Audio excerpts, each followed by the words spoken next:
Anterior se agotaron un montón de temas que son muy interesantes para estas nuevas realidades que vivimos.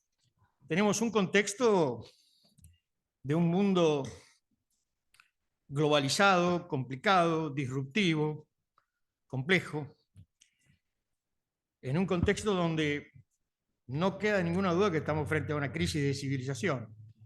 Esto ya lo plantó Malraux y De Gaulle en la época del Mayo francés. Vivimos también una crisis de valores, sobre eso la académica recién se refería, Marita Carballo, sobre estos temas. Es una civilización que parece ser que no está de acuerdo consigo mismo. Y así vemos sociedades cansadas, así vemos democracias fatigadas, democracias caracterizadas, países por la polarización extrema y muchas veces, la radicalización. Aquí se ha hablado del discurso de odio, eso forma parte de la radicalización verbal. Y también en ese contexto aparecen las nuevas tecnologías que ya están instaladas y se van a quedar, y el impacto que tiene sobre la política. Nosotros vamos a tener en esta mesa un eje privilegiado que son los procesos electorales. Bueno, un comentario, algunas cosas se han precisado recién. La académica Marita Carballo precisó 2 veces muy bien y enfatizó, también lo hizo el doctor Daniel Pastore, que la política, el espacio político, está en las redes. Es decir, el ágora y el debate hoy son las redes. Y bueno, en ese mundillo nosotros tenemos una serie de inquietudes e interrogantes que vamos a tratar de desarrollar en esta hora y media de posiciones acá de los dos amigos que me acompañan. Solamente quiero mencionar una frase del filósofo Harari. Lo que todo el mundo debería entender sobre la inteligencia artificial es que no es una herramienta, es un agente. Y es la primera tecnología que pueda tomar decisiones por sí mismo. Paso a presentar a los dos expositores. En primer lugar, va a hacer uso de la palabra el doctor Guido Rizzo, que es abogado de la UBA, especialista en Derecho Constitucional y Garantías en la Universidad Castilla-La Mancha, y es doctor en Ciencias Jurídicas en la Universidad del Salvador. Es profesor de Derecho Constitucional en la UBA y de Derecho Político en la Universidad de San Isidro. Es un experto en temas de Derecho Constitucional y de Derecho Electoral y ha escrito artículos y varias obras sobre esta temática. Actualmente, y desde 2006, se desempeña como secretario letrado de la Corte Suprema de la Nación. Guido. Bueno, muchas gracias. Muchas gracias nuevamente a Rosendo por esta posibilidad y por abrir espacios para este tipo de debates. En la mesa anterior se dijo con absoluta claridad que el sistema político que está fallando. Las democracias representativas están padeciendo una crisis de legitimidad a nivel global. Esto no es una cuestión ni argentina ni regional, es una cuestión global. Las democracias están sufriendo una fenomenal crisis de representación. Yo lo que voy a intentar explicar aquí, se habló sobre la fatiga social, el cansancio político. Lo que aquí voy a intentar explicar es que desde mi punto de vista, la crisis de representación que padecen las democracias liberales a nivel global no es reparable, no es mejorable. Quiero decir, ya no es posible la representación. Y voy a explicar por qué. Es esperable que un sistema presente anomalías. La corrección va mejorando el sistema, pero sucede que como dice Thomas Kuhn, cuando un sistema presenta muchas anomalías, el problema ya no son las anomalías, es el sistema que nos está diciendo que está agotado. Es su forma de anunciar el cambio de paradigma, diría Kuhn. Un sistema es un conjunto de creencias, creencias compartidas por la comunidad en un momento determinado. A ese sistema de creencias le corresponde un método, ciertas prácticas. El sistema funciona, entonces en determinado contexto da resultados, en un contexto sociológico, cultural, económico, religioso, etc. Es decir, todas estas condiciones que acabo de señalar son variables, lo sociológico, lo económico, lo cultural, es decir, cambian, inevitablemente cambian. Entonces podemos decir que los sistemas tienen dos fases. La primera, donde hay un amplio consenso sobre su utilidad, y la segunda, cuando ese consenso se debilita, básicamente porque el sistema deja de funcionar eficientemente. ¿Por qué dejan de funcionar en los sistemas? Porque se desactualizan, cambian las condiciones de posibilidad. No hay una evolución lineal y acumulativa de los sistemas, de ningún sistema. Un sistema político es un sistema. El Estado-Nación no es la evolución del feudalismo. El feudalismo colapsó y cambió el sistema. Es decir, los sistemas progresan hasta encontrar su punto de quiebre. No progresan, como dije recién, de manera acumulativa, de manera lineal. Todo desarrollo de sistema está influenciado por un conocimiento anterior, es decir, un sistema se construye con los materiales a mano, con lo que existe, con la tecnología que existe. Y se construye para resolver ciertos problemas y desafíos, que son los de la época en que está siendo construido. Hace casi 150 años desarrolló la democracia representativa, con los materiales y la tecnología existentes en aquel siglo, y para los desafíos y los problemas de aquella sociedad de principios del siglo XX. Esa es su matriz de funcionamiento, y nunca fue actualizada. Pero no es solo una cuestión tecnológica la que altera los sistemas, es también una cuestión sociológica. La democracia representativa fue diseñada para representar un tipo de sociedad más simple en términos sociológicos, en términos económicos, una sociedad más homogénea, menos estratificada, trabajo, capital, acreedor, deudor, legal, ilegal. Esa simpleza era la sociedad desde la que fue pensada y para la cual fue pensada la democracia representativa. Quiero decir, nuestras instituciones de matriz decimonónica no están capacitadas estructuralmente para recibir y para gestionar la extrema complejidad que caracteriza a las sociedades del siglo XXI. Y entonces se pierde la capacidad representativa. Lo que no hay son condiciones estructurales para poder proyectar institucionalmente la representación. A mí se me ocurrió este ejemplo. Si en una vieja videocasetera, todos sabemos que es una videocasetera, ponemos un DVD, no se va a representar esa película, aunque la videocasetera funcione perfectamente.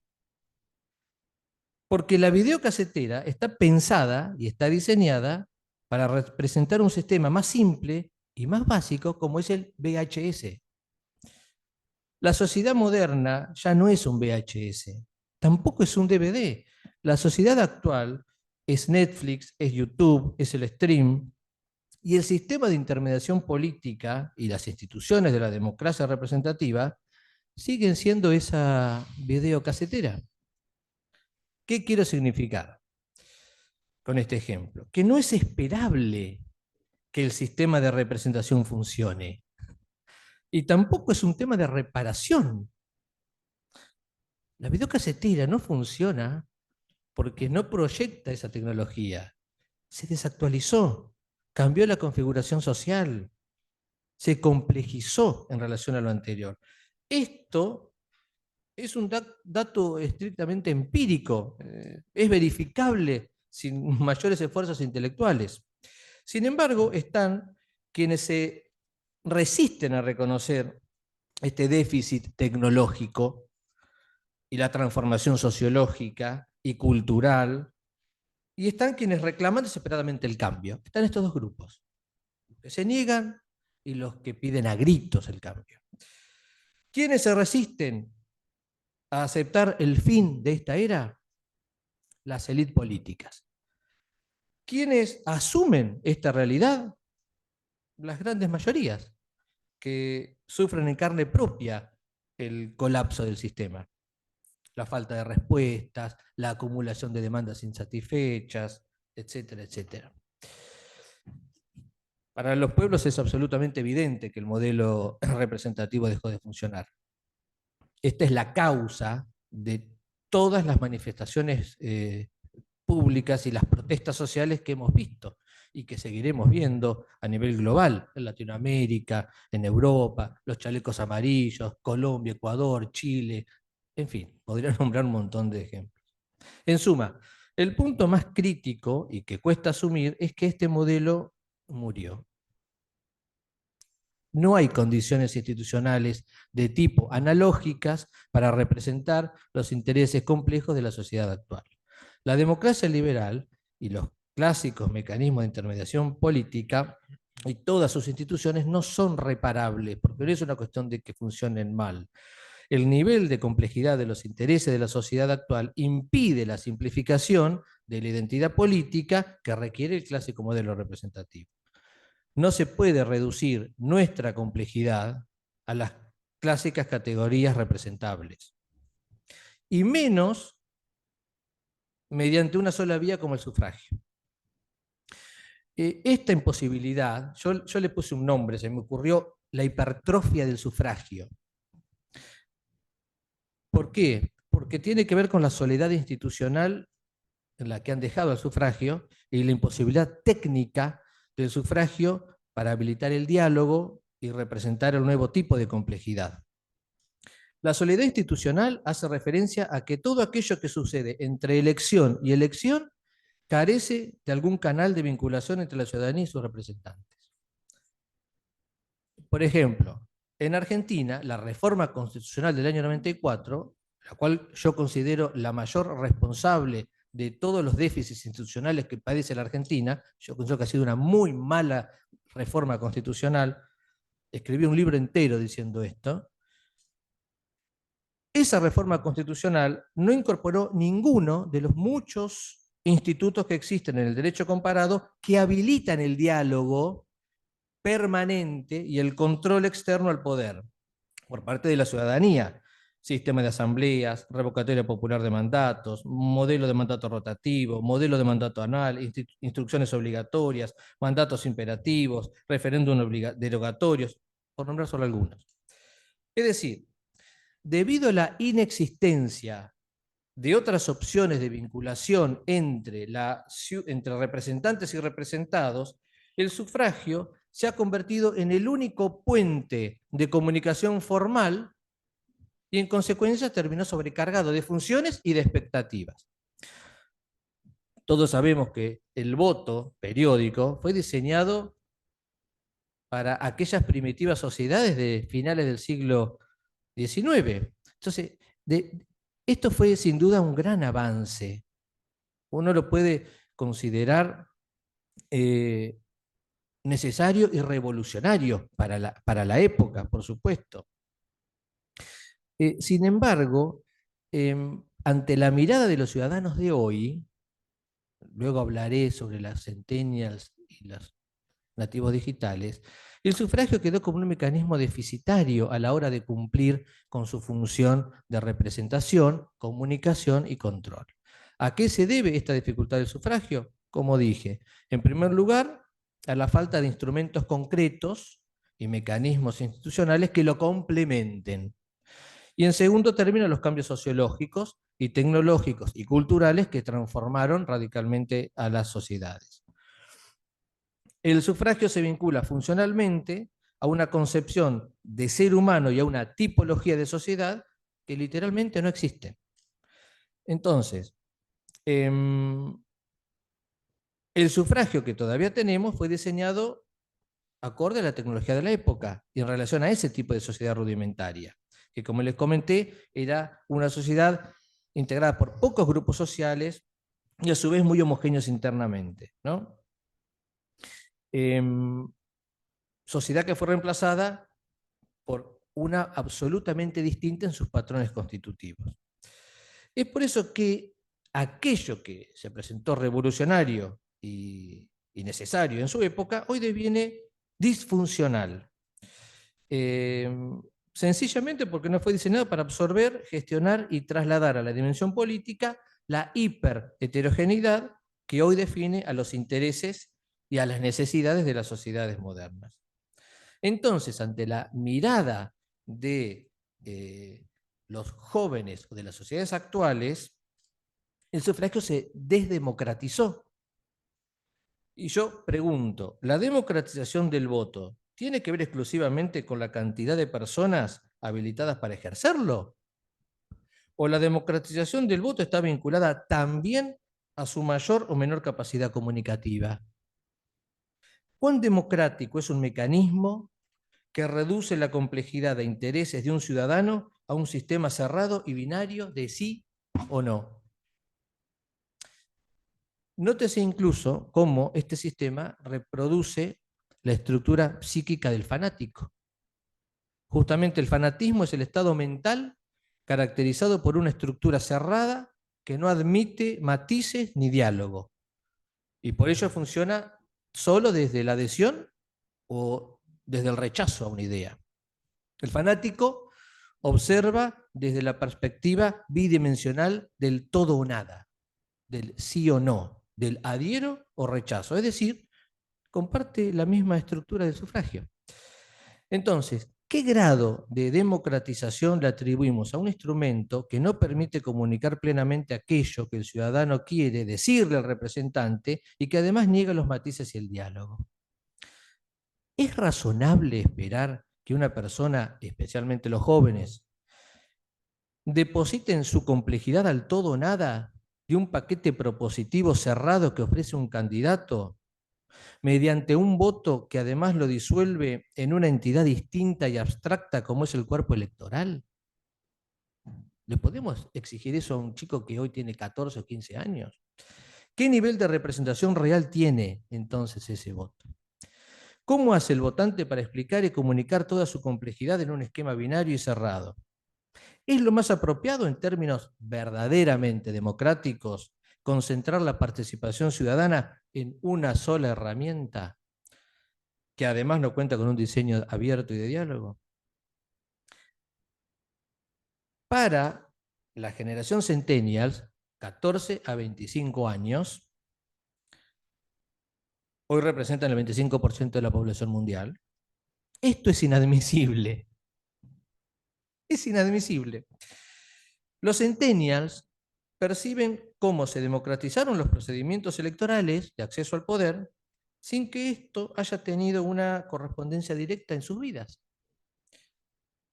Gran parte de la población joven mundial, incluida la del desarrollado norte global, no consigue acceder a niveles mínimos de vida, no consigue garantizar aspectos elementales de un futuro en el que estudiar no implica necesariamente conseguir trabajo, y en el que conseguir trabajo tampoco les garantiza poder llevar adelante sus vidas. Es decir, para los centennials, la democracia representativa democratizó las instituciones, pero no sus vidas. Todos los nacidos entre el año 94 y el 2000 ven a la democracia representativa como un sistema que no resuelve sus problemas, que no equilibra fuerzas, que no les asegura igualdad real de oportunidades. Y este es otro dato. Y en caso que ellos sean una amenaza para el sistema, aparece el poder punitivo y los quiere criminalizar. No es casualidad que siempre estemos debatiendo sobre la baja en la edad de imputabilidad. En la Argentina quieren bajar la edad de imputabilidad a los 15 años. En la Argentina, los centennials representan el 27% de la población. Pero hay más, porque esa democracia que no los contiene y que tampoco es capaz de resolver para ellos fundamental el enorme problema de la crisis ambiental, que lo único que hace es agravarse día tras día. Es decir, su confianza en el sistema político se deteriora día tras día. Y para ellos, entonces, la democracia representativa es básicamente un desfile de políticos y gobiernos incapaces de evitar el constante deterioro económico de ellos mismos, de sus padres, de sus maestros, de sus abuelos. Esto explica en gran medida la razón por la cual las formas de representación y de intermediación tradicionales no solo dejaron de contar con la confianza joven, sino que directamente son asumidas como una parte sustancial del problema. De manera que los partidos políticos son percibidos ya por gran parte de las sociedades globales como viejas burocracias o emprendimientos privados, cuasi empresariales, que asumen determinados sectores o directamente algunos individuos con el poder económico y mediático suficiente. Por todo esto, los centennials son la primera generación, y hablo de 14, no estoy hablando de los que hoy tienen 8, 9, 10 años. Por todo ello, los centennials son la primera generación que han experimentado siempre a la democracia de partidos como una mera contienda electoral por el poder político. Entonces, en ese contexto, la democracia representativa, y aquí hay una gran diferencia, que para las generaciones pasadas se identifica fuertemente con la recuperación de derechos, con la recuperación de libertades públicas, civiles, políticas, para ellos, ante la mirada centenias, la democracia ha quedado expuesta solo desde su incapacidad, desde su debilidad. Por esa razón es que esta generación, que en nuestro país representan el 22% del padrón electoral, las actuales formas políticas de representación no tienen forma de resolver sus demandas. Y a ello se suma que los altos niveles de frustración han inoculado en dicha generación un pesimismo, un fuerte pesimismo, que va más allá de las formas de gobernanza. Yo creo que ha generado un pesimismo de tipo antropológico. Sobre esto se puede hablar en otra ocasión. Entonces, ¿por qué? Porque esto abre la puerta ¿a qué? A lo que venga, que ya no es humano. Es decir, los jóvenes no creen en lo humano. Los centennials, entonces, además que están más cómodos con la tecnología, no le temen a un verdadero cambio tecnológico que rompa definitivamente las relaciones y los canales tradicionales entre ciudadanía y gobernabilidad. Entonces, y ya voy terminando, todos los cambios que se hacen sobre la base de las viejas instituciones tienen impacto cero. Y las protestas y las crisis aumentarán en todo el mundo. Entonces, no se trata de arreglar instituciones tradicionales, se trata de asumir que tenemos un entramado institucional y una matriz de funcionamiento incompatible con la complejidad de nuestro tiempo. Y reconocer que la representación por sustitución ya no funciona. Necesitamos pensar una nueva estatalidad que fusione lo analógico con lo digital. Pero cuidado, como primera etapa, no como solución, sino como transición, porque la tendencia es hacia lo digital. Incluso yo diría, que aquí lo dijeron en la mesa anterior, vamos hacia una fusión entre el mundo biológico y digital. Por último, ¿por qué no se habla de esto? ¿Por qué los espacios académicos no trabajan estas cuestiones? ¿Por qué la élite política se resiste a reconocer esta realidad del sistema? Yo tengo una respuesta para esto. Porque aún el sistema, incluso en este estado de disfuncionalidad y descomposición, mantiene la capacidad de proveer residualmente ciertos privilegios. Y estas clases son, las clases políticas o de poder, son las que disfrutan de esos últimos privilegios, los cuales no son exclusivamente económicos, no se trata de dinero. Hay un elemento de poder simbólico muy condicionante: choferes, asistentes, séquito de aduladores, trato escandalosamente privilegiado frente a las burocracias. aunque parezca menor, para mí, estas son las razones por las que aún resiste este sistema político. Provee el alimento para el rasgo narcisista siempre presente en cualquier persona que aspira a cargos o funciones de poder. Es decir, hoy los sistemas se sostienen solo en este intercambio extorsivo con las élites. Hasta podríamos decir lo mismo del feudalismo. Sus últimos días estaban sostenidos en la entrega de privilegios. Y termino. Hay dos formas de salir del viejo esquema. Negando la crisis, y aquí va mi costado cinéfilo, y como Norman Bates, en la célebre película de Alfred Hitchcock, Psicosis, manteniendo el cadáver de su madre en la habitación, fingiendo que está viva, y padecer la locura ante el colapso definitivo que ocasiona siempre la realidad cuando al final se impone, o asumir la necesidad de gestionar la transición de la forma más ordenada y racional que podamos. Muchas gracias. Muchas gracias.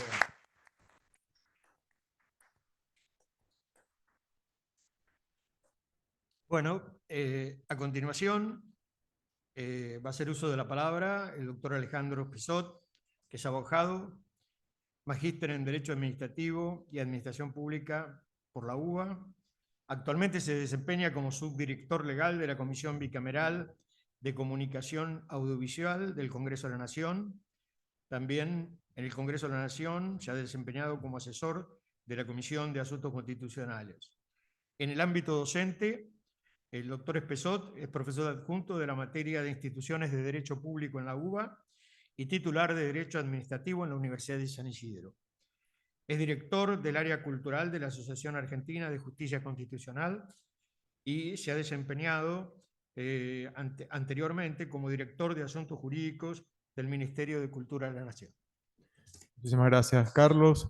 Es un honor compartir con ustedes estas reflexiones y agradezco a Rosendo y a las autoridades de la academia la posibilidad de ocupar este lugar y reflexionar conjuntamente. En realidad, y en línea lo que estaba planteando Guido, voy a tratar de dividir en tres partes la exposición vinculado a estas transformaciones que estamos experimentando, ¿no? En primer lugar, vamos a referirnos al pasado, no tan lejano, pero que tiene que ver con la reforma del 94, los antecedentes vinculados a lo predictivo, vinculados a estas irrupciones tecnológicas que vivimos actualmente.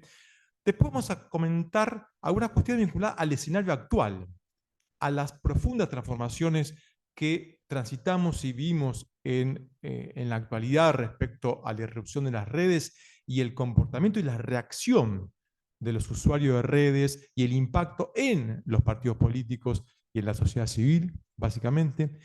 Y con un gran desafío, en el tercer lugar, lo dejo ya para lo último porque es una visión, o es de alguna manera un futuro que pareciera que está tan distante, pero que lo tenemos acá nomás, y que el mundo científico ya lo está abordando, que es el estudio de las ciencias sociales desde la perspectiva cuántica, que es un nivel quizás un poco más sofisticado que la inteligencia artificial, que todos estamos sorprendiéndonos con los avances tan vertiginosos que nos invita este dispositivo.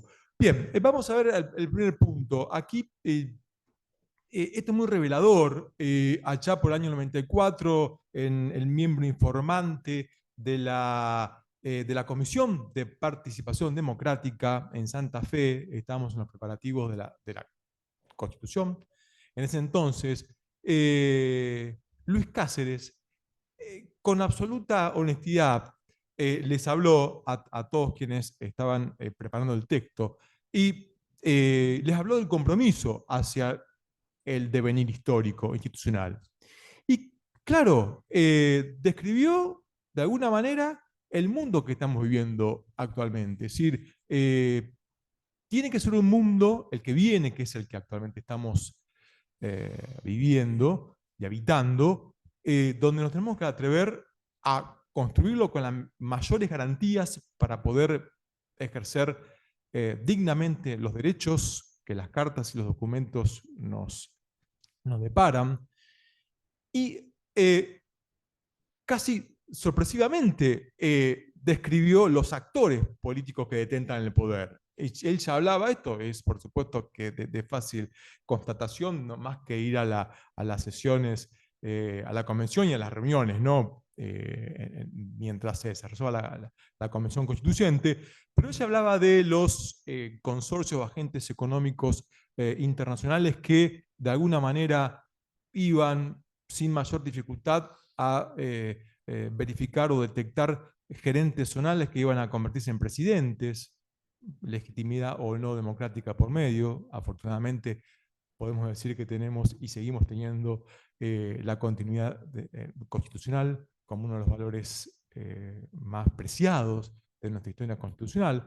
Y ya se hablaba en ese entonces de la cibernética, la robótica, no de la IA, con estos nombres, pero sí del mundo de la computación y de Internet en una franca relación compleja con los partidos políticos y con la dirigencia política en general. Esto, año 94, como un antecedente importante a tener en cuenta, un compromiso, decir, bueno, muchachos, a ver, trabajemos estos puntos, estos extremos, porque el tiempo que se nos viene realmente nos va a exigir un compromiso probado. Después, claro, lo que sobrevino a partir de lo que fue el fin del siglo XX y este primer cuarto del siglo XXI fue la irrupción explosiva, fue la innovación tecnológica y que de alguna manera tradujo lo que ya en los 90 un grupo calificado de cienciistas políticos en Argentina hablaba, bueno, la ciudadanía se fue de la plaza a la platea, y hoy diríamos, y de la platea se fue a las plataformas, y se fue a las redes. Digo, para tratar de enfocar dónde está la deliberación pública, el debate público, que centró de alguna manera la política desde aquella naciente democracia a estos tiempos, a esta transición. Y en realidad aquí, bueno, esta transformación, esta irrupción en las redes, este desplazamiento del electorado a las redes, donde se expresan, donde manifiestan con altisonantes declaraciones y demás, vino a transformar hacia adentro la sociedad, ¿no? Reacciones, conductas, comportamientos, pero también hacia los partidos políticos, porque coincide con una grave crisis de los partidos políticos, uno, lo que decía el doctor Risso, esta crisis de representación y este sistema de representación totalmente añejo y que está desacoplado a la realidad que vivimos, pero el 38 sigue vigente, donde nos dice que los partidos políticos son instituciones fundamentales de la democracia.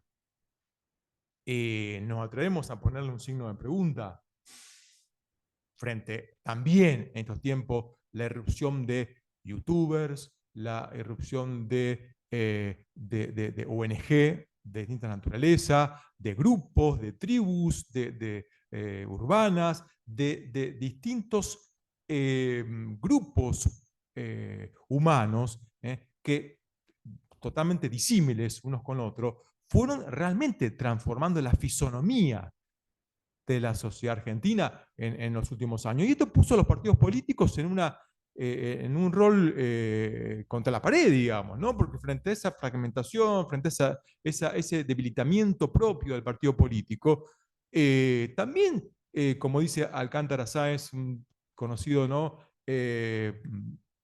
Politólogo de la Universidad de Salamanca, él dice, bueno, esta participación se volvió activa y crítica de las redes. Sí, insultan, descalifican, agreden, pero también, digamos, viabilizan y de alguna manera este es el desafío hacia los tiempos que vengan, cuán esa evolución se torna más democrática a pesar de estas dificultades que estamos planteando, de las reacciones y demás. Pero digo que la ciudadanía realmente encarnó una vía importante para,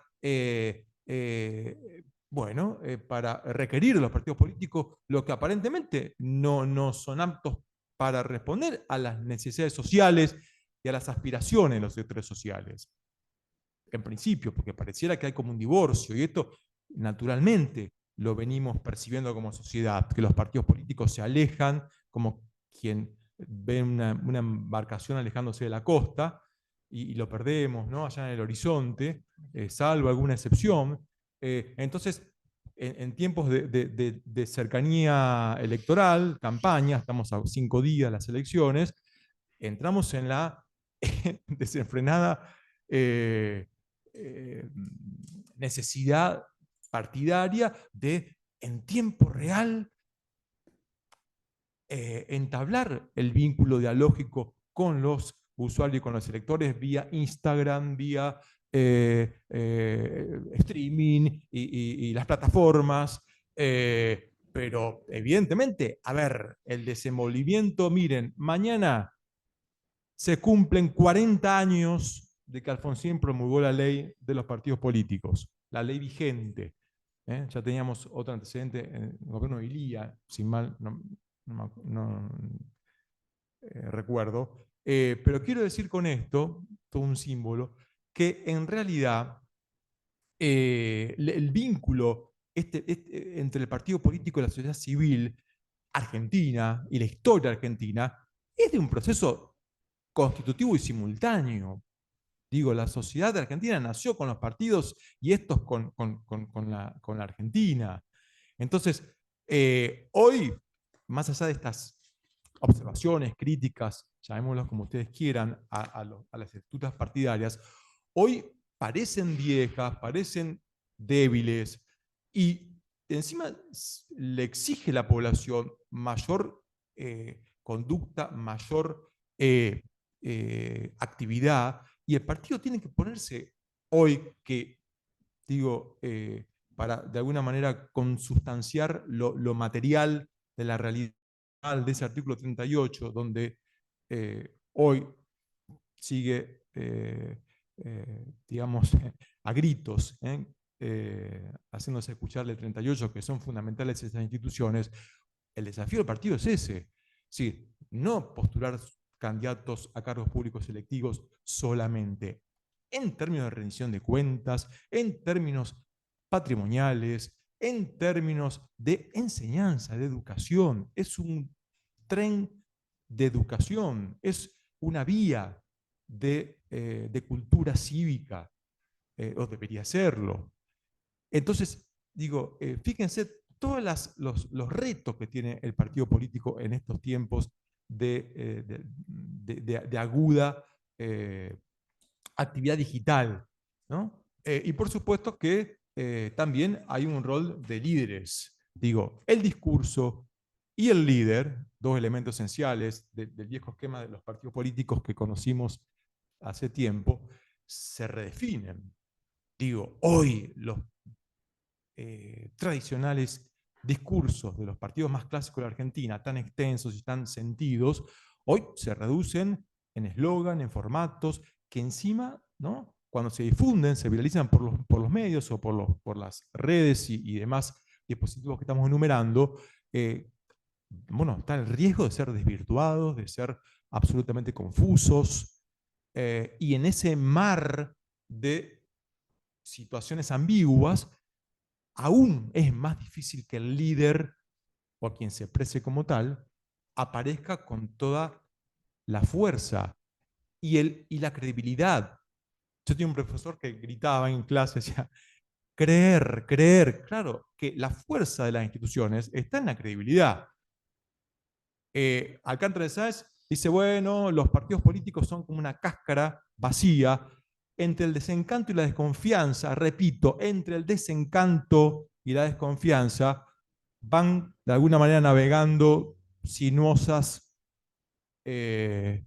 olas del mar en el medio de todas estas transformaciones. Entonces, digo, unido a los rasgos que bien describía, nos ilustraba Guido respecto a los más jóvenes, y vinculado bueno, a todo lo que estamos viviendo actualmente, realmente nuestra democracia tiene un desafío central. que lleva adelante. Con lo cual, para terminar este segundo punto, hay dos tareas que son impostergables del partido político, que primero es reformular y robustecer, ¿no?, esa relación con los electores y con los afiliados, que por supuesto que la mayoría han desaparecido, el nivel de afiliación y de adherentes ha bajado muchísimo, pero en el rescate preelectoral debe ser más continuo, el desenvolvimiento de la actividad del partido, yo me la tengo que creer. Digo, el ciudadano tiene que vivirla y creerla, que el partido es un actor vivo de la democracia. De hecho, la ley está así establecida. Entonces, digo, la realidad ahí tiene que cambiar y, por supuesto, reformular el discurso, ¿no? Y, reencauzar códigos y símbolos y un mensaje real, ¿no?, de una conexión con el particular, con el ciudadano. Digo, desde las necesidades que les plantean y que no pueden ser resueltas o al menos evacuadas, y las aspiraciones. El partido político también tiene que volver a ser ese elemento para volver a soñar una nación grande, una ciudadanía con esperanzas hacia adelante. Como el tercer punto, y aquí un poco lo que estamos planteando, no podemos renegar de la tecnología, más allá de todo lo que estamos describiendo y demás, es un elemento de la humanidad arrollador, existente, que llegó para quedarse, pero en el contexto del sistema democrático, en el contexto de un sistema en donde la dignidad humana siga ocupando la centralidad que los grandes constitucionalistas y los grandes mentores de las cartas y los documentos nacionales e internacionales tuvieron en mira, siga hacia adelante en esa progresividad que nos indican los tratados internacionales y que rigen con jerarquía constitucional en la Argentina.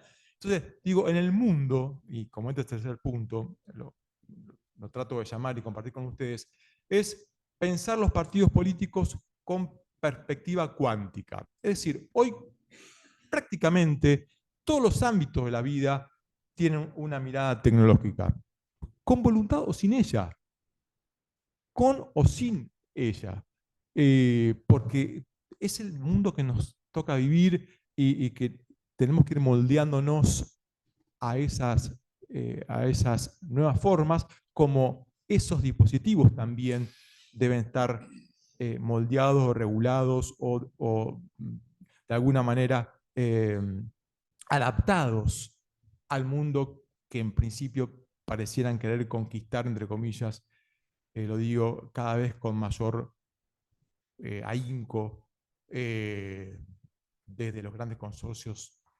transnacionales, tecnológicos y demás. Y la perspectiva cuántica, esto en nuestro continente, en García Guzmán, perdón, que es un académico importante y que viene haciendo estudios científicos desde la Universidad Nacional de México, tomando o viendo a las ciencias sociales, en particular a los partidos políticos, a la ciencia electoral, desde la perspectiva cuántica, porque él entiende que diríamos, lo volátil y lo vertiginoso de las relaciones humanas desde los últimos años es lo que más se asimila a lo incierto, a lo indeterminado y al caos y la falta de equilibrio que representa lo cuántico. Lo cuántico tiene que ver, yo diría la física cuántica, la computación, la información cuántica, tiene que ver con lo que en física serían las partículas subatómicas, esas partecitas del átomo, que están dispersas y están totalmente desordenadas, en un caos, en un desequilibrio tal que Guzmán, como otros científicos, dicen, bueno, es en el mundo actual con guerras, con descontentos, con reacciones de dirigentes políticos tan distintos y distantes y diferentes de un momento al otro, de bloques partidarios que sostienen una postura y que a los pocos días abruptamente dicen lo contrario, y que, sí, quizás más profundamente notable que en otros tiempos, dice, esto viene sucediendo en muchas partes del mundo y hay una tendencia a observar y a estudiar las ciencias sociales desde una perspectiva cuántica, por estas características que estamos señalando. Y sin lugar a dudas, luego de los distintos niveles de inteligencia artificial que hoy estamos viviendo, que estamos aplicando, Argentina tiene normativa sobre IA, ¿no? Dispersa, un poco desordenada, pero está vigente. Básicamente yo diría que la que más concentra la forma en que debería aplicarse la IA a todos los niveles, digo, a todas las manifestaciones de nuestras vidas, es la Carta Iberoamericana en materia de inteligencia artificial, ¿no? Que creó el Centro de Desarrollo Latinoamericano de la Administración Pública, que Argentina es parte de ese centro desde hace unos años. Acoto que esta Carta Iberoamericana se aprobó por unanimidad para ser aplicado en todos los países miembros, por la imperiosa necesidad de un control de IA respecto a la condición humana, quiero decir. Entonces, sin lugar a dudas, y para evitar este desacople entre el comportamiento humano o las conductas humanas y este avance, yo diría, vertiginoso de los dispositivos tecnológicos, y un poco como para ir ya entrando en la recta final y darle la palabra a ustedes y la participación de todos, y entiendo que la política, me estoy refiriendo a los líderes de los partidos referentes, las autoridades, las instituciones, tienen un gran reto frente a este mundo tan caótico, desde, yo diría, lo tecnológico, desde lo científico, hacia adelante. Sí, porque evidentemente las responsabilidades estatales van a seguir existiendo y los actores centrales de cada país siguen vigentes y la vida continúa en un marco ético y sostenible. Ético y sostenible. Ahí el artículo 41 de nuestra Constitución Nacional habla de las, que poco se dice de esto en los congresos, ¿no? Un poco me uno a lo que dice Rizo, hay cosas que no se hablan en los congresos, que son las generaciones futuras. Bueno, generaciones futuras es un concepto técnico constitucional del artículo 41.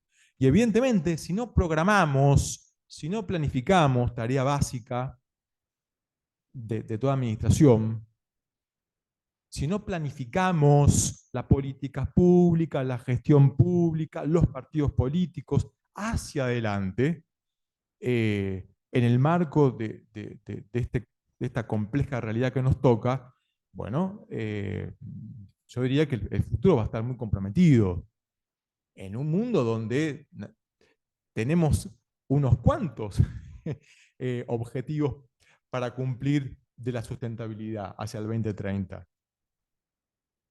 Uno de ellos es lo que estamos comentando esta tarde. Entonces, y como cierre digo, solamente creo que la buena educación y la instrucción y la enseñanza de las sociedades, desde la ejemplaridad de la autoridad hacia abajo, van a determinar que los usuarios de las redes, la conducta de las plataformas y el ciudadano digital haya visto fortalecido su democracia, su sistema democrático. No lo sabemos todavía, pero recién discutían en el anterior panel, ¿no? Es un signo de pregunta, es una incertidumbre, reina la incertidumbre. Bueno, pero nosotros podemos ir despejando muchas de esas dudas, fortaleciendo lo que ya tenemos. pero esto, sin ninguna duda, es responsabilidad y voluntad de no pocas personas. Así que los invito a este desafío a todos. Muchas gracias. Gracias, Alejandro. Bueno, como ustedes pueden apreciar, los dos oradores, uno tomó como centralidad de su exposición la crisis de representación y Alejandro tomó, digamos, como centralidad y tiene una propuesta muy interesante que es esto de los partidos cuánticos, la crisis de los partidos políticos. Bueno, en primer lugar, vamos acá a Guido a preguntarle esta temática de la crisis de la representación, que no es otra cosa que el distanciamiento entre el representante y el representado, ¿no? Se da en un contexto de democracias híbridas y liberales, cansadas. Es el último libro de Fatigadas de Manolo Alcántara. Y es importante señalar que, digamos, lo precisaba muy bien al pasar el exministro Danilo Pastore, ¿no? Si debemos plantearnos hacia qué democracia, hacia dónde vamos en la democracia. Entonces, Guido, dos preguntas. ¿Nos conformamos con la crisis de la democracia o tenemos que ir a la invención de la democracia, dado que vos planteaste muy bien la falta de enumeración de todos esos, digamos, mecanismos de formas de semidirectas de democracia, ¿no? Y en segundo lugar, la académica de RIS tiene una mirada muy interesante en dos o tres conversaciones que he visto sobre que hay que fijarse de la crisis del representante, pero también de la crisis de los representados. Así, hagamos un camino de ida y vuelta. ¿Qué opinas sobre eso? Bueno, a ver, lo primero es que el problema de la representación no tiene que ver, desde mi punto de vista, con un distanciamiento entre representantes y representados, sino con una imposibilidad de representación. Los intereses, la complejidad, la extrema complejidad de los intereses de las sociedades modernas no son representables. No, y mucho menos con un modelo decimonónico, digamos. Es decir, Alejandro decía, hablaba de los retos, los desafíos. Entonces yo me pregunto, ¿cuál era el reto de los fabricantes de carruajes y de los creadores de caballos frente a la irrupción de Henry Ford?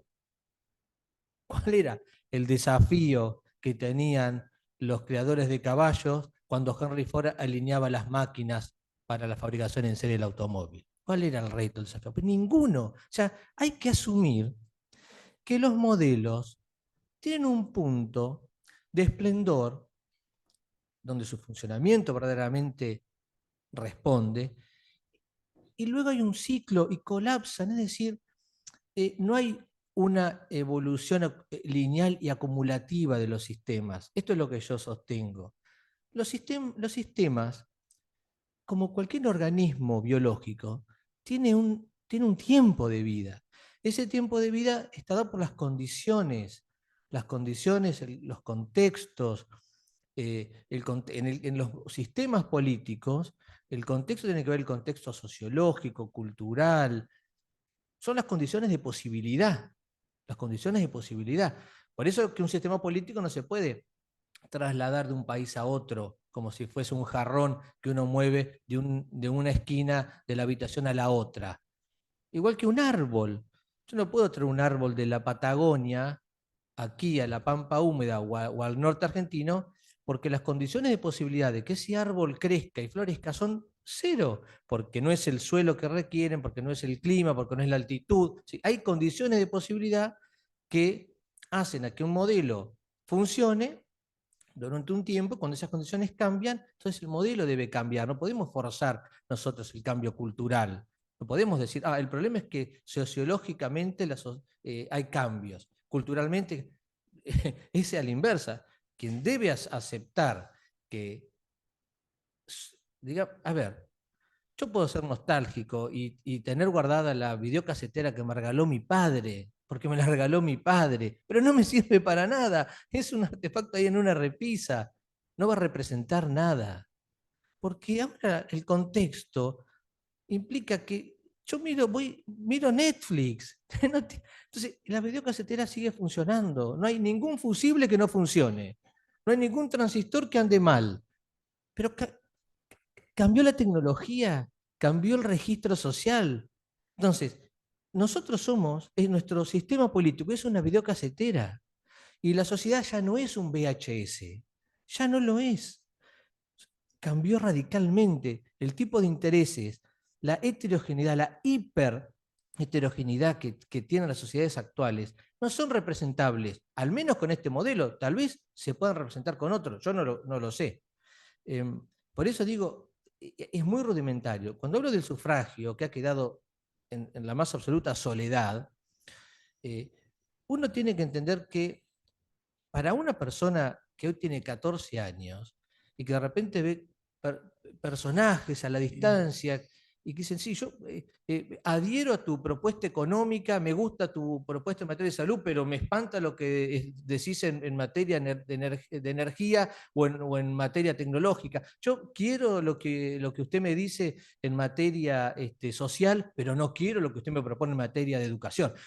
Es decir, incluso no solo la sociedad ya dejó de ser una sociedad simple, con pocas clases, trabajadores, propietarios, deudores, acreedores, donde había cierta posibilidad, sino que a su vez cada clase es mucho menos homogénea, es más heterogénea.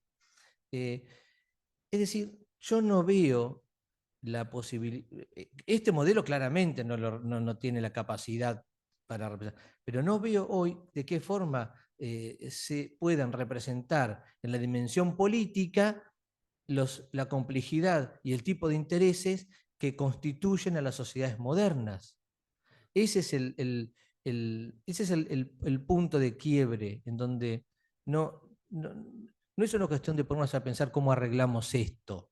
O sea, no es una cuestión de arreglemos, creemos mejores caballos y hagamos carretas más cómodas, así, así nadie compra automóviles.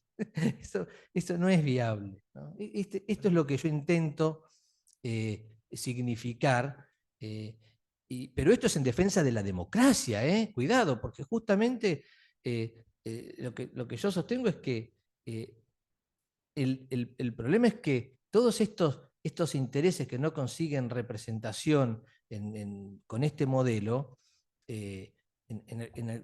por algún lugar van a tener esa expresión política. Eso se va a materializar. Entonces, lo que digo es, tenemos que tener la capacidad para acompañar la transición y que en esa transición podamos al menos mantener los valores humanistas, los valores que heredamos del iluminismo, del racionalismo, es decir, que el constitucionalismo defendió siempre, que básicamente es impedir cualquier tipo de autoritarismo, y ya sea digital incluso, y tener la posibilidad de mantener para nosotros espacios de autonomía personal frente al poder, el que sea. Yo no sé cuál va a ser la anatomía del próximo poder, pero sea el poder que sea, tener resguardos de nuestra autonomía personal. Y la democracia va a consistir en poder defender esos espacios. Bueno, muy bien, muchas gracias. Ahora voy a volver, pero vamos a hacer un ping-pong, le vamos a preguntar acá al amigo Alejandro. Alejandro, vos planteaste muy bien todo este tema de la crisis de los partidos políticos. Y ha sido altamente novedosa tu planteo, perdón, sobre los partidos cuánticos. Tenemos algunas experiencias, dadas las nuevas tecnologías en Europa, como fue la constitución del movimiento 5 Stelle con Beppe Grillo, un cómico que hoy ya no está en política, pero eso originó toda una corriente de extrema derecha que algún autor ha caracterizado como el populismo 2.0, ¿no? Y también la existencia de partidos en red, como el Partido Pirata, por ejemplo. Acá hubo un partido, pero eso tuvo vida efímera. Ahora, coincidimos en esto, los partidos están cerrados, se bajaron la cortina. No hay debate interno en los partidos. Uno pasa por locales partidarios, por cualquier local partidario, y está abierto las semanas antes de las elecciones y después no funciona. Lo que decíamos recién. ¿No? Exactamente. Coincidimos con eso, ¿no? Sí, sí, sí, sí. A ver, esta nueva realidad impuso eh, bueno, estas situaciones de los partidos que en algunos casos son irreversibles, sobre todo los partidos más chicos, digamos, porque los más tradicionales, de pronto uno tiene conocimiento que se reúnen en un Zoom, en este extremo estoy Claro. hablando, ¿no? Sí. O de pronto, en forma muy cercana a una elección, hay reuniones presenciales, pero reducidas a una mínima expresión, más allá incluso de los cruzamientos o de los, que esto también es una, es una característica de la fuerza cuántica, ¿no? El entrecruzamiento, el entrelazamiento, yo diría la superposición, el entrelazamiento de las distintas partes que hacen a un todo, en una mezcla. Esto es propio también de lo cuántico, y que también se está observando detenidamente y llegando a estas conclusiones, digo, ¿no? En estos estudios, y bueno, a ver, cada vez hay una mayor asociación. Entonces, ¿qué hacemos con este caos o con esta incertidumbre que estamos viviendo, que para nuestro sistema político, claro, le pega de lleno? Porque lo que nosotros conocimos en nuestra historia política institucional, sobre todo en Argentina, con que tenemos el sistema de partido clásico, frente a esta realidad que estamos tratando nos aproximamos a ella y compartir con ustedes, claro, es un contraste muy fuerte, porque ¿de qué me estás hablando? Pero también es desconcertante las actitudes de los líderes de los partidos políticos, como vos recién estás planteando. En Europa, bueno, uno a veces lo sigue por los medios, en Argentina ni hablar, lo vivimos permanentemente, estas contradicciones agresivas de posiciones políticas de un bloque o de un partido político. Y esto se va experimentando en el marco de lo que vos estás señalando, Carlos. Es decir, locales cerrados, muchos casos inexistencia de los partidos. A veces hay comunicados de un partido político frente a un hecho que conmocionó a la política argentina, puntual, concreto, que si no fuese por ese comunicado, ni sabemos de la existencia de ese partido político. Pero esto hay que discutirlo. Digo, ya ni siquiera avisoro una futura reforma constitucional respecto a ver qué hacemos con la figura de los partidos políticos. Allá Viscaretti y Ruffia que descolló, ¿no? En la Italia a mediados del siglo XX, él hablaba, los partidos políticos son sujetos auxiliares del Estado, ¿no? Sí, bueno, ¿qué pasa acá? Con una cultura más o menos parecida en el siglo XX. ¿Qué hacemos con esas instituciones en el marco de todo lo que venimos señalando? Sin prejuicio de compartir que nuestra crisis de representación nunca se saldó. Sí, se profundizó notablemente en el 2001, de hecho, de público notorio, los hechos, y yo entiendo que nunca se saldó esa representación. Más allá de las situaciones que hemos vivido y demás, esto hay que discutirlo también como sistema, y se postergan estos diálogos que se hacen, perfecto, en reuniones como las que estamos disfrutando esta tarde, o en centros universitarios, ¿sí? Pero esto hay que ampliarlo, tiene que ser masivo, que también otra discusión es, che, ¿y el ciudadano está interesado por la política? ¿Qué es otra discusión? Porque todo lo que venimos describiendo con estas que se apega a un mundo de transformaciones tan siderales, también establece este hecho notorio, es el divorcio de la ciudadanía de la política partidaria. Hay interés de ciudadano, de ser ciudadano tal cual la calidad de ciudadano como nosotros lo concebimos y lo entendemos. Bueno, esto también hay que discutirlo. Además de percibirlo y vivirlo, conocerlo, pero hay que discutirlo en términos científicos también. Bueno, vamos a hacer una pregunta para los dos. A ver, y después nos gustaría hacer un poco cumplir con la acción por participación y que alguno de los presentes pregunte a los expositores lo que consideren necesario. Vuelvo a tu... Vos enfatizaste 3 veces los intereses, y a mí me interesa mucho eso. Yo que admiro, claro, el sistema alemán, ¿no? Por ejemplo, donde están representados el pueblo y los intereses, ¿no? Ha existido una gran discusión, hoy reitero, Daniel Pastore lo planteaba, sobre la crisis de la democracia liberal. En Italia, Guido Calogero, que fue el filósofo maestro de Bobbio, y Bobbio planteaba la integración del liberalismo con el socialismo. Bobbio plantó, y ahí va a ir mi pregunta, la integración de la democracia liberal con las democracias de formas semidirectas, etc. Eso hay como 20 autores que lo plantean. El concepto de democracia integral que nació en Costa Rica por allá por 1910, y también algunos políticos han planteado esto. Por ejemplo, Perón habló de democracias integradas. Balbín en el 76, cuando fue al Congreso del Internacional Socialista, habló de democracias integradas. Alfonsín en Parque Norte habló de democracia social. Hay varios políticos que han hablado de estos temas. La pregunta va, si apuntás a una democracia orgánica, social o integral, el mejor trabajo que hay sobre esto lo escribió el filósofo Bunge, extraordinario, maestro, que vivió 100 años. Bueno, ¿hacia dónde vamos, no? Es decir, si la ecuación a resolver, en este contexto de la metodología, es representación, pero también participación. Claro. Es decir, porque la ciudadanía, si bien critica todo esto, claro, quizás una de las consignas de este tiempo es participar. ¿Tenemos que resolver la ecuación, representación, participación? Esa es mi pregunta. Sí, yo, como decía al principio, la representación ya no va a ser posible, ya no es posible. Por eso las crisis, todas las crisis que hemos visto, las crisis políticas, las protestas, la última que tuvimos aquí en nuestro país vecino, en Chile, en fin, las que hemos visto en los países incluso del norte global, los chalecos amarillos, en fin.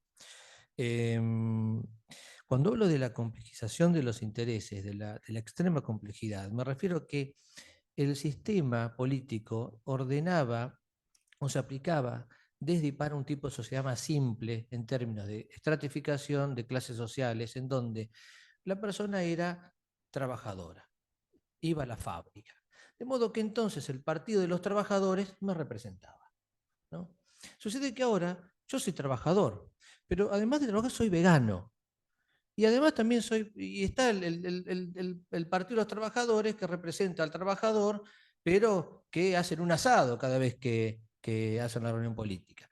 Entonces yo no me siento representado, pero está el partido conservador, en donde son los dueños del capital, y yo voy, pero al mismo tiempo yo me divorcié y también soy gay, y entonces allí hay un discurso que no me identifica, pese a que me identifica en lo económico, pero no en mi identidad sexual. Entonces, esa complejización ya no es representable mediante el sistema de partidos políticos tradicionales, en donde estaban. En Inglaterra estaban los conservadores, el Partido de los Trabajadores, los laboristas, y se ordenaba.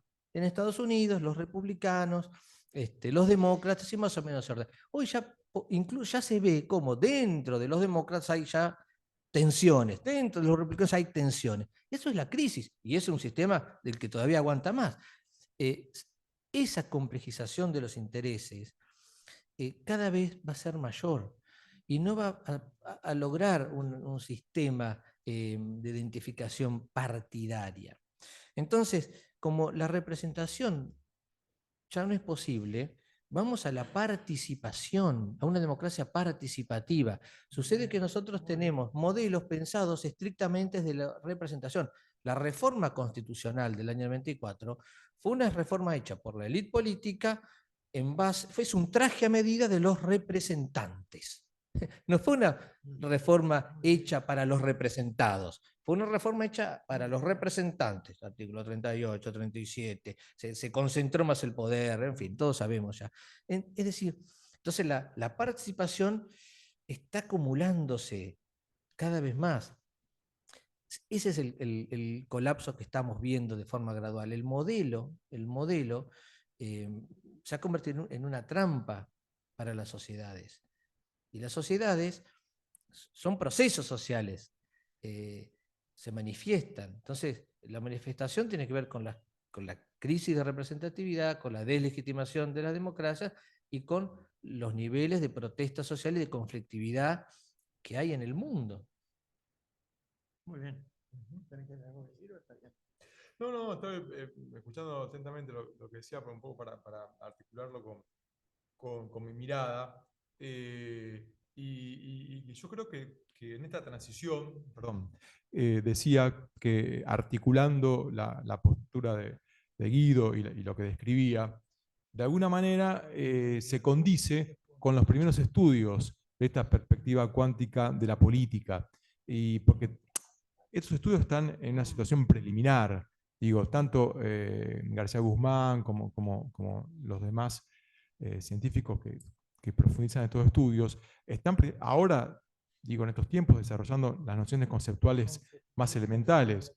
Y después viene el proceso de constatar las necesidades o los problemas de la sociedad para organizarlos, para planearlos y para después, bueno, amalgamarlos en un esquema que, bueno, veremos qué perfiles va a ir adoptando. Creo que es una etapa de profunda transformación en todos los elementos de la política.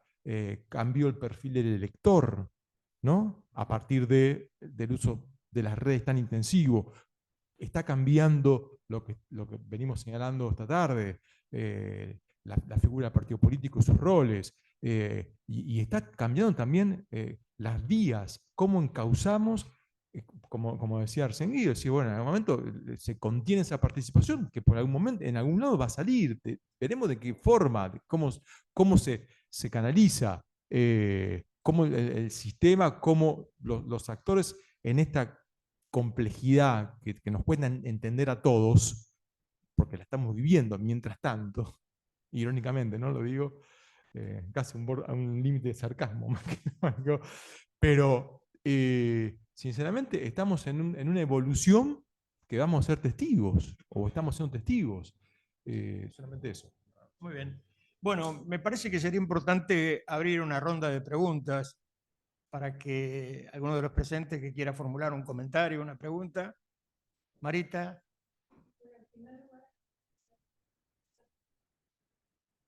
Me gustó muchísimo, me hizo pensar mucho.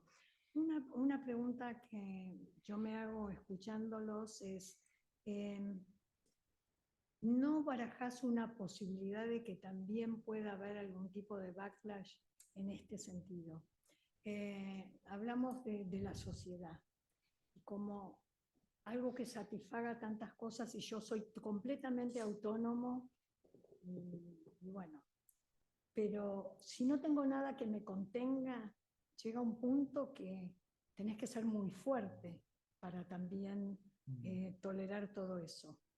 Entonces, yo un poquito estoy viendo y no sé, pero no descarto de que podría haber algún backlash, que no siga como acelerándose tanto la segmentación cada vez más, porque ya no voy a saber de dónde agarrarme, no tengo ningún marco de contención. ¿Alguno quiere responder? ¿O están de acuerdo con el comentario? Sí, creo que esa segmentación tan extrema que vos planteas, ahorita, yo creo que en algún momento se va a imponer lo holístico. Es decir, el todo, el análisis del todo. Sí, ya, bueno, como que el caos. claro. Va a funcionar el caos. Exactamente. El caos nos va a ordenar. Sí. ¿Vos qué decís? Porque vos sos el que estabas diciendo más eso. No, No, no le digo a Guido. Sí, Yo no, coincido con Alejandro, es que yo entiendo que aunque no se advierta, en general quienes están estudiando los fenómenos, sí, hay un auge de lo místico, de sí, las religiones, del caucho ontológico, en fin, de una cuestión que viene a cumplir ese rol. eh, eh, Porque, ¿qué es lo que sucede? Los sistemas colapsan, todos. Colapsó el feudalismo, esto no es que colapsa. mutó y Sí, progresó sí. y se transformó en Estado-Nación, colapsó, vino el Estado-Nación. Em, claro, frente a ese descreimiento y al caos, en general, ese lugar lo ocupaba el hombre, ya sea a través que venía un nuevo monarca, el revolucionario, o la religión, y se ordenaba. Pero siempre era lo humano, ya sea, aunque sea religioso, era lo religioso a través de lo humano.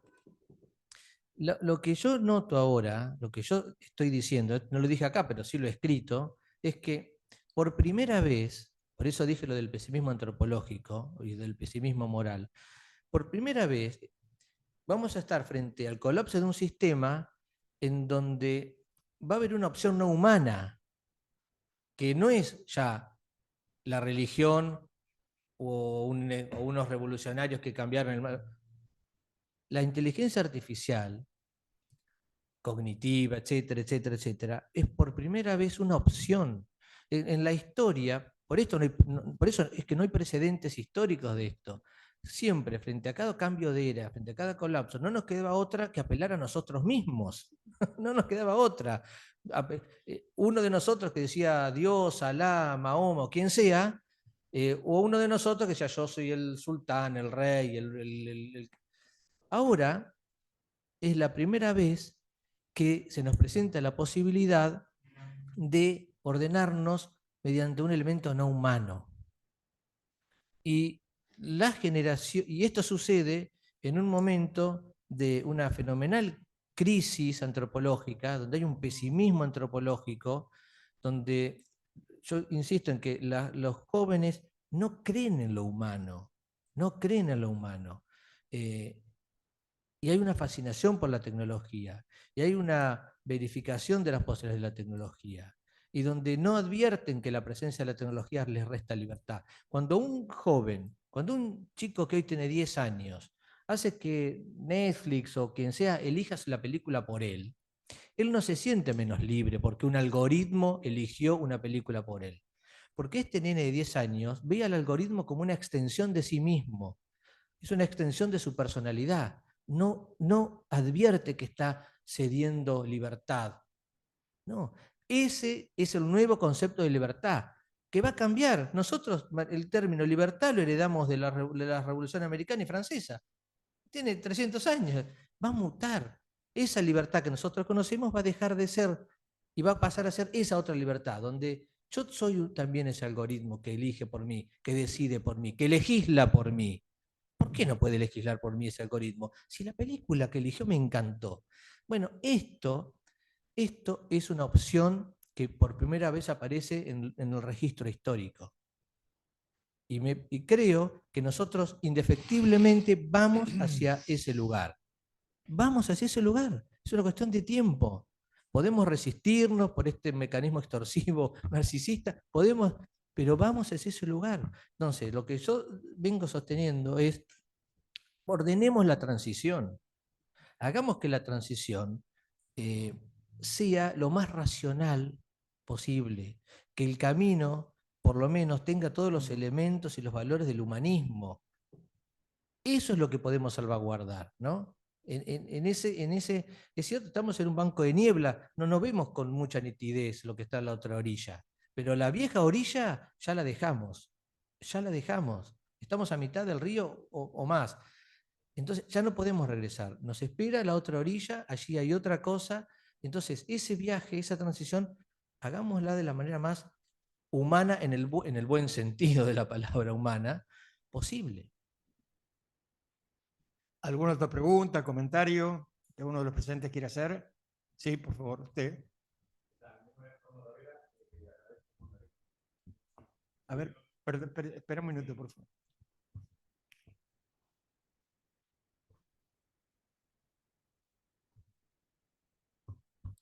Perfecto. Espero que se escuche ahora. Bueno, agradezco a las dos mesas anteriores, a los expositores y todo el conocimiento desplegado, la información que uno obtuvo y ahora lo puedo compartir. El comentario es el siguiente y la pregunta también tiene que ver con lo mismo. Yo hace unos días escuché que el líder de Xi Jinping de China, de alguna manera, a los influencers, youtubers, etcétera, de alguna manera les condicionó la licencia o de alguna forma a estos hombres, estos influencers, estos youtubers, como diciéndoles, yo les doy la licencia a ustedes, no sé si debe ser de China, me imagino, o no sé si del mundo entero. Condicionarles la licencia a los influencers que de alguna manera estén hablando en sus canales de streaming, de alguna manera hablando información que no se sabe si es de académica, si es científica o lo que sea. Entonces ellos iban a condicionar ese tipo de información. Por otro lado, y estamos hablando de China, es un estado comunista, federal, es un estado federal, y por otro lado, Estados Unidos con Jeff Bezos, con Bill Gates, con Elon Musk y todas estas personas que también dicen, y ya hace un rato que vienen diciendo, que el hombre tiene que necesitar sí o sí de una renta universal básica, porque la robótica, la nanotecnología, la inteligencia artificial ya vienen a ocupar ciertos espacios, ciertas dimensiones sociales, culturales, políticas, laborales del hombre.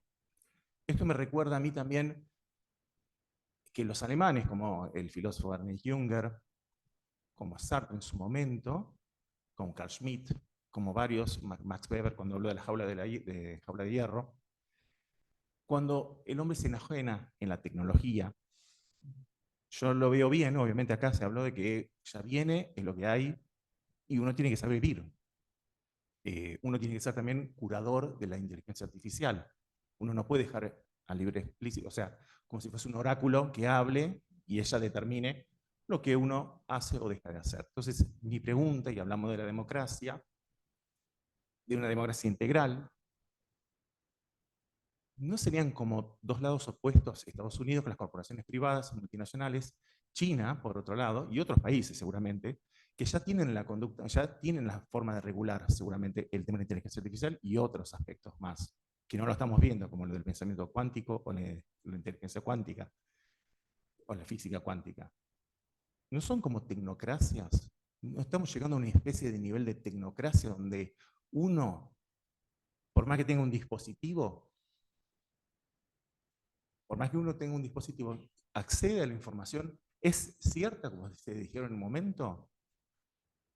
Si lo que me están pasando a mí es verdadero. Y si yo convivo con ciudadanos a mi costado, si yo convivo con ciudadanos a mi costado, ¿dónde está el acuerdo implícito entre los ciudadanos y yo en esta multiplicidad de opiniones particulares que se convierten en pública? ¿Quién maneja también la agenda pública? ¿Quién decide sobre esa publicidad de opiniones al final? Entonces yo creo que la tecnología es una forma de tecnocracia y son muy pocos los que dominan a muchos ciudadanos, usuarios, clientes. Sí, a ver, te entiendo lo que decís y la descripción así tan variada lo exige porque el tema es complejo. Yo creo que, se trata de eso, se trata de que los países con las legislaciones que van adoptando empiecen a discutir este desorden, este caos universal y en la porción que les toca, les corresponde a ellos. Porque esas ambigüedades o esos planos contrapuestos que vos decís y que te preguntás, bueno, ¿por dónde está el acuerdo y demás? Hay un nuevo acuerdo, o sea, hay muchas preguntas que hacer. en realidad, en realidad también se desprende de la propia legislación de los dispositivos en Argentina. Sí, porque vos lees la Carta Iberoamericana que yo cité hace unos instantes, y vos decís, bueno, empezás a leer una serie de principios vinculados a la dignidad humana, y después te vas a hablar de los algoritmos. Y vos decís, ¿de qué me estás hablando? Bueno, pero esta es la realidad, son los elementos que tenemos. Sí, se mete de lleno, habla de una prosa iluminada y amigable para la lectura, y después nos vamos a la realidad dura. Decimos, bueno, a ver, el algoritmo tiene riesgos, y ahí se describe el riesgo, el bajo, el mediano, el alto, y como elemento propio esa extensión que hablaba recién Guido, ¿no? La extensión del humano hacia el algoritmo, y que se va a ir naturalizando en esos vínculos. Yo creo, y un poco para cerrar tu inquietud, esos interrogantes que tenés relacionales con ciudadanos, digamos, tiene que ver con estos entrelazos o estas interconexiones. Este es el título del libro de García Guzmán, ¿no? El mexicano, la interconexidad política. La interconexidad política, y él es lo que está desarrollando desde hace un tiempo muy reciente, y que con promesas de profundizarlo, ¿no? Y pasar a una etapa más interesante, que tiene que ver con la ejecución y con la implementación. Si vos vas a la poca legislación argentina que hay sobre la IA, nosotros tenemos una disposición menor de jefatura de gabinete de ministros, pero que reproduce los principios básicos de esta Carta Iberoamericana. Pero, casi paradójicamente, esta sombría disposición es un poquito anterior a esa Carta Iberoamericana. ¿Qué quiero decir con esto? Del año 2023, ahora, porque esto es todo reciente. Entonces, digo, la preocupación en el continente, ya no habla el mundo, no nos conformamos con hablar dentro de nuestra dirigencia política continental, va orientada al control y a recortar esta realidad de tecnopolítica. Creo que vos hablabas de la, no me acuerdo qué término utilizaste, de la política, pero los constitucionalistas más nuevos, más recientes, en sus posturas, hablan de la tecnopolítica. Estas ¿no? Extensiones, este derrame, ¿no? de porciones de realidad que se van impregnando por todas nuestras vidas. La tecnopolítica. Entonces, creo que la tendencia va a ser ir hacia este mundo digital, que más allá de nuestras opiniones va a ir avanzando sobre todas nuestras manifestaciones de la vida, con el intento de respeto a los valores centrales de la humanidad, del humano, vinculado a lo tecnológico. Quiero decir, bueno, información del algoritmo. Yo tengo que conocer cómo se dispone el algoritmo, trazabilidad, explicación del diseño de esos algoritmos de inteligencia artificial, rendición de cuentas. Fíjense, un principio tan clásico del derecho constitucional y del derecho administrativo, esto lo toma la Carta Iberoamericana, se traslada a la normativa tecnológica que nos rige. Argentina tiene una mesa interministerial de inteligencia artificial. Bueno, habría que ver el desarrollo, las actividades que están implementando, más allá de todas estas disposiciones que están vigentes. Antes de esta carta, ya Argentina muy tímidamente, hace 20 años, comenzó a meterse con la cuestión tecnológica, pero prácticamente nada, y comenzó a acelerar los pasos a partir de una declaración en Montreal, hablo de IA, básicamente, y en Beijing. Sobre todo la de Beijing trata la IA aplicado a temas educativos. En base a estas pocos antecedentes, después se consensuó con la Carta Iberoamericana, y ahora en el Congreso hay algunos que otros proyectos. con básicamente una modificación a la Ley de Protección de Datos Personales. Todos sabemos que es la 25326, que, bueno, reglamenta habeas data, que protege datos personales. Hay un proyecto, pero no se discute. Hay un proyecto vinculado a modificar para dar más protección a los datos a partir de esta realidad de IA, y después hay algún proyecto sobre IA, y ha habido en el Senado de la Nación hace algunos meses una mesa muy interesante sobre cuestiones de transhumanismo, diríamos, ¿no? Es decir, tecnológicos, pero con desafío transhumanista, desde lo normativo y desde la implementación de las acciones políticas, ¿no? de la política pública, quiero decir, para dar respuesta a lo que vos planteabas. Es muy integral tu pregunta, son más inquietudes que ojalá tuviésemos la respuesta más clara y cerrada, pero creo que vamos a ese camino para develarlas todos juntos. Muy progresivamente. Sí, un breve comentario. Mencionaste China y Estados Unidos. Bueno, después de los sucesos del Capitolio, ni Atila, ni Alarico se hubiesen atrevido a tanto. Y China, no nos debemos olvidar que es una autocracia y aplica medios tecnológicos porque es una sociedad, digamos, monitoreada permanentemente, vigilada, y un Estado vigilante tiene.